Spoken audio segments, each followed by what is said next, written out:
ये आज एक ये प्रॉब्लम है ऑप्टिकल फाइबर की। ताइवान 2000 नेशनल स्टेज ओलंपियाड से ये इसलिए चूज़ करी है मैंने क्योंकि एक चेक योर अंडरस्टैंडिंग के सेक्शन की ऑप्टिक्स में पाथफाइंडर में एक प्रॉब्लम है।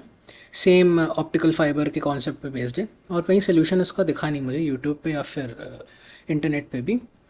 सो आई थॉट कि एक वीडियो बनाना चाहिए। प्रॉब्लम पढ़ते हैं। Thin fibre with diameter D is made from a material with refractive index N and used as an optical fibre. Answer the following questions. If a lens of any focal length can focus a light beam with diameter d onto the center of the fiber's end face, injecting it into the optical fiber as shown, what restriction or condition is there on the refractive index n of the optical fiber? तो ये figure में ये beams हैं और lens है ये, और यहाँ पे ये दिया है कि रिफ्रैक्टिव इंडेक्स एन है फाइबर की, और उसकी जो रेडियस है वो d/2 है, रेडियस d/2 है। दूसरा तो पहले पार्ट के लिए पहले सोल्यूशन देख लेते हैं। तो ये है सोल्यूशन। यहाँ पे एक डायग्राम भी मैंने बना दिया था। तो जैसे यहाँ पे दिया था कि ये जो फोकस होने के बाद यहाँ एंटर हो रही हैं, इंजेक्ट हो रही है इसके एंड फेस पे। तो light entering the optical fibre is transmitted by total internal reflection. TIR के कॉन्सेप्ट पे बेस्ड है, ये तो सभी को पता होगा, ऑप्टिकल फाइबर इसी कॉन्सेप्ट पे बेस्ड है।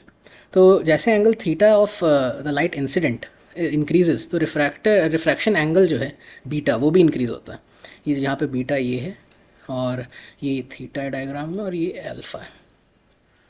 क्योंकि अल्फ़ा प्लस बीटा 90 है, क्योंकि ये 90 डिग्री एंगल है, तो कंस्ट्रेंट है दोनों। तो जैसे जैसे बीटा बढ़ेगा, जैसे जैसे ये बढ़ेगा, अल्फ़ा वैसे वैसे कम होगा, और यही यहाँ पे लिखा है करस्पॉन्डिंगली डिक्रीजेस। तो स्नेल्स लॉ लगा दिया यहाँ पे। एयर के रिफ्रैक्टिव इंडेक्स 1 ले लिए और यहाँ पे लगा के साइन बीटा को वही 90 माइनस अल्फ़ा कर लिया, तो कॉस अल्फ़ा बन गया। और यहाँ पे ये लिखा है कि जब in theta reaches its maximum angle theta max, alpha decreases to its minimum angle alpha minimum. और यही रिप्लेस कर दिया यहाँ पे कंडीशंस को कि मैक्सिमम एंगल क्या है। बिकॉज थीटा मैक्स 90 डिग्री है, क्योंकि ये मैक्सिमम 90 डिग्री हो सकता है, और therefore cos alpha minimum is 1/n। तो 1/n यहाँ से निकला है। और ये तो हमें पता है कि TIR मेंटेन करने के लिए क्रिटिकल एंगल से तो छोटा ही रहना पड़ेगा, छोटा नहीं, क्रिटिकल एंगल से तो ज़्यादा ही रहना पड़ेगा। अल्फ़ा मिनिमम को उससे छोटा नहीं हो सकता। तो ये यहाँ पे ये कंडीशन है, और यहाँ फिर ये इनक्वालिटी मिलती है। सॉल्व करने के बाद हमें ये मिलता है n ग्रेटर देन और equals to square root of 2।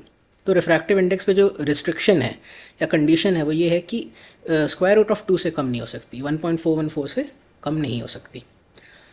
तो ये पहला पार्ट था। दूसरे पार्ट पे चलते हैं। Due to the flexibility of the optical fiber, it can transmit light signals along curved paths as shown in the figure below. यहाँ पे फिगर है, कर्व्ड पाथ में ये पहले वाले का वो दिया है, रेडियस ऑफ कर्वेचर है दूसरे वाले का। तो फिर पूछा है कि in order to keep the light confined within the optical fibre as it propagates, what is the minimum radius of curvature for the optical fibre.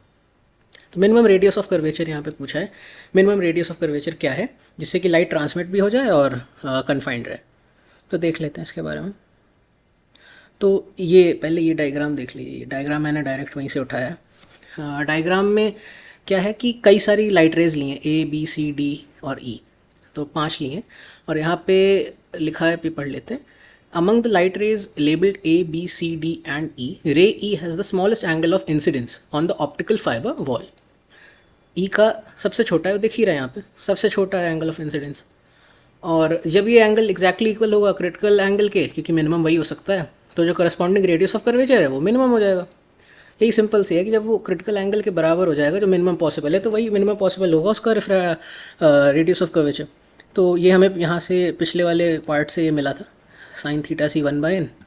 ये यहाँ पे ये जो इनक्वालिटी थी इससे ये मिला था, साइन थीटा सी इक्वल्स 1/n। और वही यहाँ पे सॉल्व कर दिया ज्योमेट्रिक कंसिडरेशन। जो r माइनस d/2 है, और d हमें पता ही है, ये पूरा d है डायमीटर, और r माइनस d/2 हो गई ये, और r प्लस d/2 हो गया ये। तो इन्हीं दोनों को यहाँ पे यूज़ किया है, और r मिनिमम की मिनिमम रेडियस ऑफ कर्वेचर की वैल्यू मिल गई। तो ये था सेकंड पार्ट। और थर्ड पार्ट देख लेते हैं।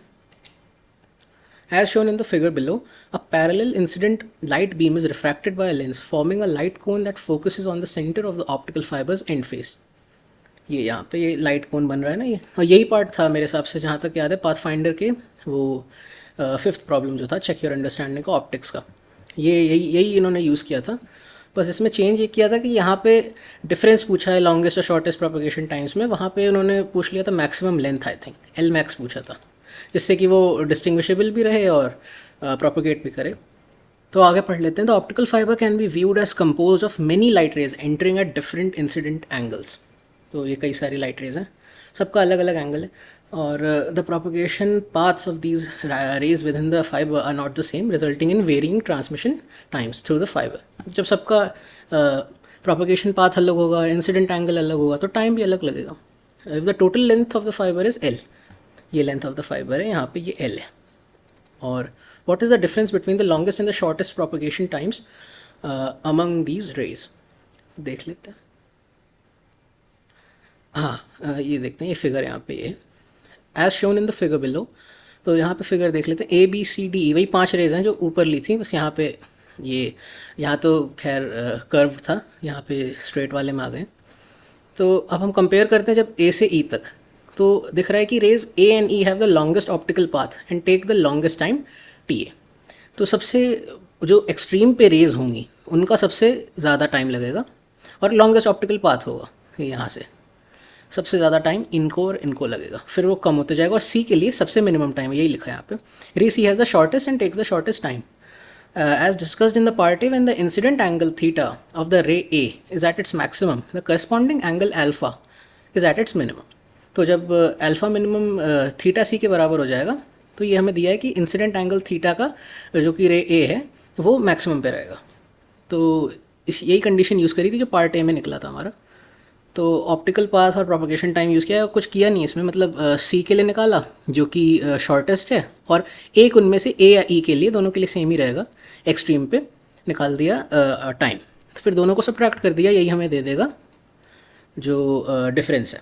तो देख लेते हैं, एल सी को एल बोल दिया और टी सी जो है वो एल बाई वी हो गया, क्योंकि शॉर्टेस्ट तो वही है, और L upon C by N, V को कन्वर्ट कर लिया, ये वी स्पीड है इनसाइड द फाइबर, तो वो रिफ्रैक्टिव इंडेक्स और लाइट की स्पीड से डिवाइड कर दिया फॉर्मूले से।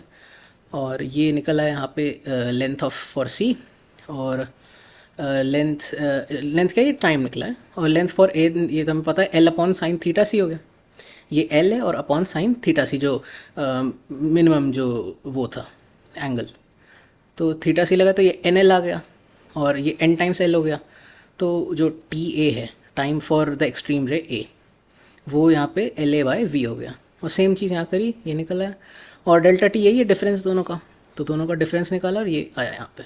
अब ये जो डिफरेंस था ये शायद दिया हुआ था पाथफाइंडर में कि कितनी देर वो पल्स रहेगी, और पूछ लिया था कि मैक्सिमम लेंथ क्या हो सकती है, एल मैक्स, ये पूछा था शायद। तो यही सब कॉन्सेप्ट यही है सब, वो भी उसमें भी लग जाएंगे। अब चलते हैं चौथे पार्ट पर। Optical fibers can transmit light signals if the light signals are in the form of light pulses separated by t seconds as shown in the figure. The shorter the time interval t, the more signals n equals 1 by t can be transmitted per unit time. तो नीचे figure है ये, और light intensity यहाँ दी है, और ये time दिया है ये दोनों पल्सेस के बीच में, और ये एक पल्स है, ये एक पल्स है, ये एक पल्स है, एक पल्स, तो टी टाइम है। However considering the light propagation time discussed in part C, कि हर रे के लिए अलग होगा, एक अपर लिमिट है एन के लिए, क्योंकि हर रे के लिए अलग होगा, तो एन जो है जितने सिग्नल्स आप ट्रांसमिट कर रहे हैं पर यूनिट टाइम, उसकी एक मैक्सिमम लिमिट है। What is the maximum number of light signals, यही एन मैक्स पूछा है इन्होंने, that can be transmitted per second through an optical fibre of length L, length दे दिया हमें। तो इसको देखते हैं, और ये डायग्राम भी मेरे हिसाब से ये वाला दिया हुआ था पाथफाइंडर में, क्वेश्चन 5 था आई थिंक। हाँ, डी पे अब देखते हैं। If the time interval T between light signals becomes as small as delta T, that is T is almost equal to delta T, then the light signals will overlap during propagation and become indistinguishable. तो यही condition थी pathfinder में भी, कि वो distinguishable रहें, जाकि overlap ना करें। तो ओवरलैप ना करने के लिए यहाँ पे मिनिमम जो पॉसिबल टी है टाइम इंटरवल, वो ये इस लगभग इसके बराबर। इससे छोटा करेंगे तो फिर ओवरलैप करने लगेंगे तो डिस्टिंग्विश नहीं कर पाएंगे दो सिग्नल्स के बीच में, as shown in the figure below. Therefore जो टी मिनिमम है उसको इक्वल कर दिया है ये मैक्स कंडीशन, तो एन मैक्स निकल आया कि कितने सिग्नल्स आप प्रोपोगेट कर सकते हैं उसके थ्रू, फाइबर के थ्रू मैक्सिमम, तो मैक्सिमम नंबर ऑफ पल्सेस। तो ये 1/t मिनिमम है क्योंकि ये फॉर्मूला दिया ही हुआ था क्वेश्चन में भी, और इसको 1/Δt कर दिया यहाँ से, और ये आपका आंसर निकल आया। और ये एक डायग्राम भी है, यहाँ पे लाइट इंटेंसिटी है, टाइम है, और ये Δt यहाँ दिया हुआ है, ये t दिया है, और ये बता रहा है different propagation times for light rays with different incidence angles. तो इंसिडेंट एंगल्स जो भी हैं जितने अलग अलग होंगे उनके लिए अलग प्रोपोगेशन टाइम होगा लाइट रेज के लिए। तो ये क्वेश्चन था और ठीक ठाक सवाल था, ये मॉडरेट सवाल था। ताइवान 2000 ये नेशनल स्टेज का था, शायद 6th प्रॉब्लम था, आई थिंक 6th वन। तो ठीक सवाल था ये, और आई होप समझ में आया होगा। तो कोई फीडबैक हो तो कमेंट कर सकते हैं। Thank you.